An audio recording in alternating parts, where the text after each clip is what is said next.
19강의 1번 뭐에 대한 얘기야? 도덕성의 필수적인 감정, 소양, 철학의 주요 원리 이론의 관점이 어떻게든 관련 사항으로 한 자리 이상을 차지하고 도덕성이라고 하는 거를 판단할 때 감정이라는 요인을 꼭 넣는다 이거지. 자, 3단계 내용 분석의 1단계는 뭐라고요? 거의 모든 소양, 철학의 주요 원리, 윤리 이론은 어떻게든 감정을 관련시킨다. 철학의 주요 윤리 이론이 두 번째. 도덕이 감정이라기보다는 이성에 달려있다고 주장하는 칸트주석의 감정을 무시하지 않는다. 그렇죠. 세 번째. 감정이 도덕에 있어서 중요치 않다고 생각하는 철학자를 찾기 힘들 정도다. 철학자들은 의외로 다 감정을 굉장히 중요시 여겼다는 거지. 자, 여기 우리 일본에 등장하는 주요 문법들이 뭐가 있나? 부정대명사 중에서 some은 불특정 소수를 나타내주고 others는 불특정 다수를 나타내준다. others가 먼저 나오고 some이 뒤에 나오는 경우는 거의 없다. 또 여기도 뭐 여지없이 목적어 자리에 나오는 명사절을 이어주는 연결사 that이 3개나 등장을 하지요. deny, 부정하다, that 이하를, tells us that, 우리에게 that 이하를 말해준다. claim that 플러스 주어 동사, that 이하를 주장하다. 이런 것들이 주요 문법으로 등장을 합니다. 가보겠습니다. Almost all major ethical theories in European philosophy. 인부터 필라소피까지 묶어주고 보니까 서양 철학의 거의 모든 중요한 윤리적 이론들은 implicated emotions, 감정을 연루시키고 있다. In one way or another, 한 가지 방법으로나 또 다른 방법으로, 이런 말이니까 어떻게 해서든지 감정을 연루시킨다, 그런 얘기죠. In some of these theories, 이러한 이론들 가운데 일부에 감정은 도덕성의 essential, 필수적인 상태이고, 또 다른 경우에는 감정이 도덕성에 그렇게 필수적이지 않은 경우가 있다.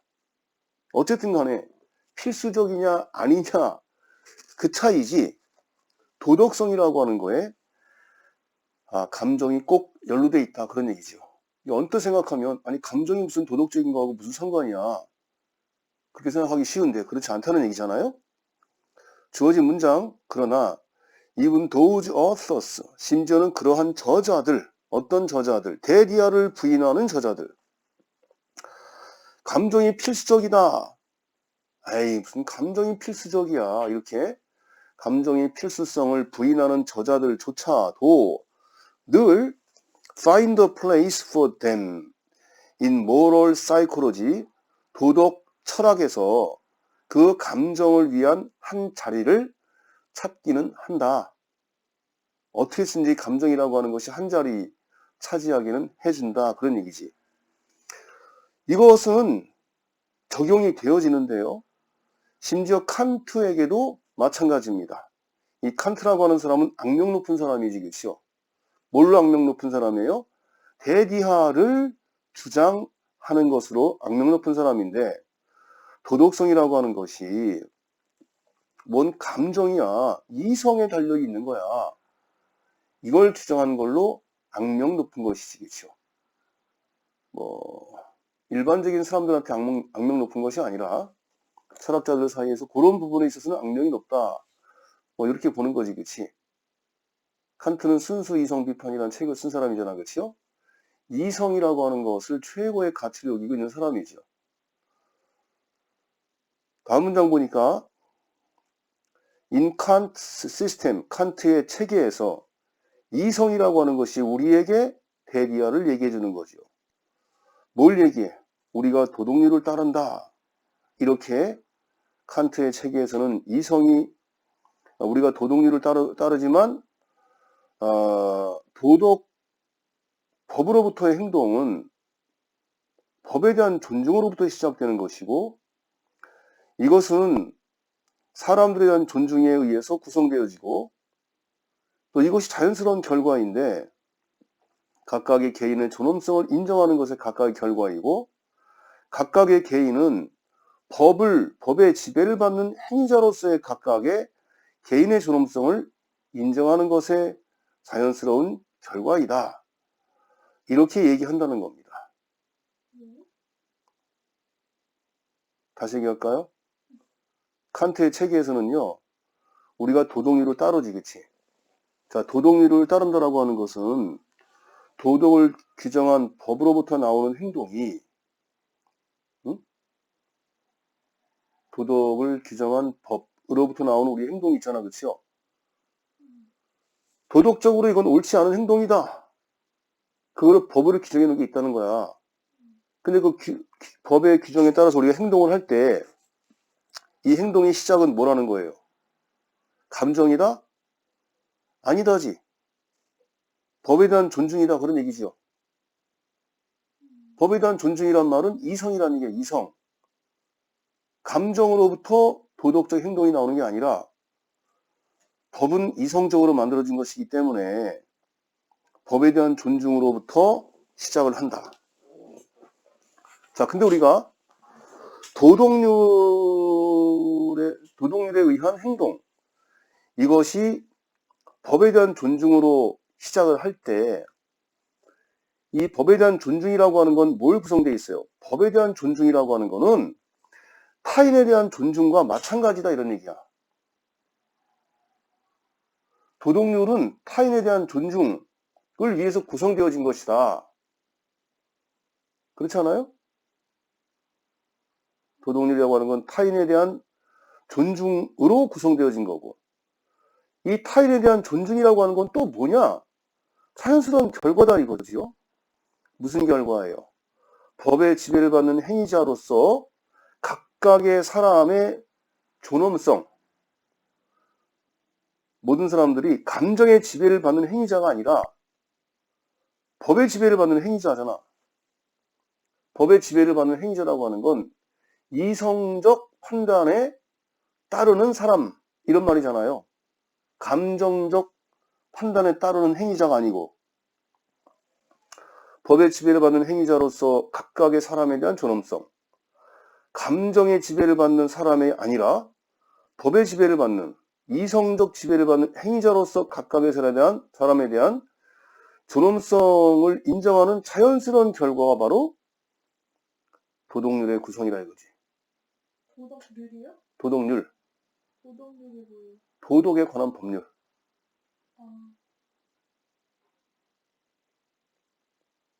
됐나요? 어려워요? 이거 혼자서 몇 번씩 봐야 되는데. 세 번째 설명 다시 들어갑니다. 칸트의 체계에서는요, 감정이 아니라 이성이 우리에게 말해주고 있어요. 자, 이성이 우리에게 무슨 얘기를 주냐? 우리가 도덕률을 따르긴 따르는데 그 도덕률에 따른 행동은 무엇으로 시작을 한다? 법에 대한 존중으로 시작한다 이거예요. 당연히 법에 대한 존중으로 시작하잖아. 여기까지 이해돼요? 자, 도덕률이라고 하는 걸 따를 때 우리가 따르고 싶으면 따르고 따르고 싶지 않으면 안 따르는 감정에 따라서 도덕률을 따라가요? 그게 아니란 얘기지. 법을 존중하니까 도덕률로부터의 행동이 시작된다는 거예요. 법을 존중하니까. 자, 근데 이건 또 뭐냐면, 그럼 이 도덕이라고 하는 법은 뭐냐? 그 법은 어떻게 구성이 되어 있어요? 이건 다른 사람들을 존중하는 것으로 구성되어 있는 게 도덕률이야. 근데 다른 사람을 존중한다라고 하는 거는 자연스러운 결과인데요. 무엇의 자연스러운 결과냐 이거지. 각각의 사람의 존엄성을 인정하는 것에 대한 자연스러운 결과래. 자, 근데 여기서 각각의 개인은 어떤 개인이냐면 low governed agent, 감정의 지배를 받는 사람이 아니라 법의 지배를 받는 행위자인 각각의 사람. 이 각각의 사람에 대한 존엄성을 인정한 자연스러운 결과. 이 결과가 타인에 대한 존중이고 그 타인에 대한 존중으로부터 도덕률이 생겼다 이런 얘기입니다. 하고 싶은 얘기는 뭐냐? 도덕률이라고 하는 것은 이성적 지배를 받는 사람들, 이성적 행위를 하는 사람들, 그런 사람들을 존중해주는 결과라는 거야. 도덕률이라는 게. 다시 말해서 감정적 행동을 하는 사람들, 감정적 행동을 하는 사람들을 존중하는 게 아니라는 거예요. 됐어요? 그 한마디 하면 될 거를 이거는 이거고 이거는 이거고 이거는 이거고 이렇게 설명하니까 이렇게 생각하면 되는 거지. 거꾸로 이제 이걸 뒤에부터 쭉 들어가면 칸트의 시스템에서 보면은 사람들은 법의 지배를 받는다. 법은, 다시 말해 사람들은 감정의 지배를 받는 것이 아니다. 법의 지배를 받는 그런 개인은 존중해야 된다. 감정에 좌우되는 개인이 아니라 법에 의해서 지배를 받는 그런 개인의 존엄성은 존중되어져야 된다. 법을 잘 지키는 사람이 보호를 받아야 된다. 근데 그 법이라고 하는 것은 이성에 의해서 만들어진 것이지 감성에 의해서 만들어진 것이 아니다. 그러므로 우리의 행위라고 하는 것은, 도덕률에 따른 우리의 행위라고 하는 것은 감성적 행위가 아니고 무슨 행위다? 이성적 행위다. 이렇게 얘기하고 있는 거예요. 그러니까 칸트의 시스템에는, 칸트의 체계에는, 법 체계에는 도덕이라고 하는 것이 들어갈 자리가 없다 이거지. 그렇게 해서 그렇지. 도덕이라고 하는 것이 들어갈 자리가 없다라고 해석을 하는 거예요.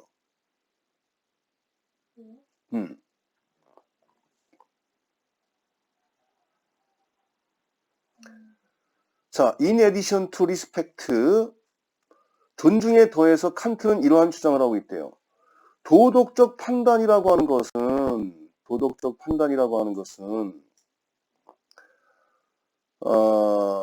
도덕적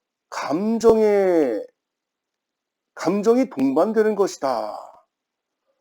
도덕적 판단이라고 하는 건 도덕적 감정이 동반되는 것이다. 이렇게 얘기한다는 겁니다. It is difficult. 그래서 어려워요. 철학자를 발견하는 게, 어떤 철학자, 감정이 도덕에 중요하다라고 생각하지 않는 철학자를 발견하는 것이 없다, 그런 얘기죠. 없다.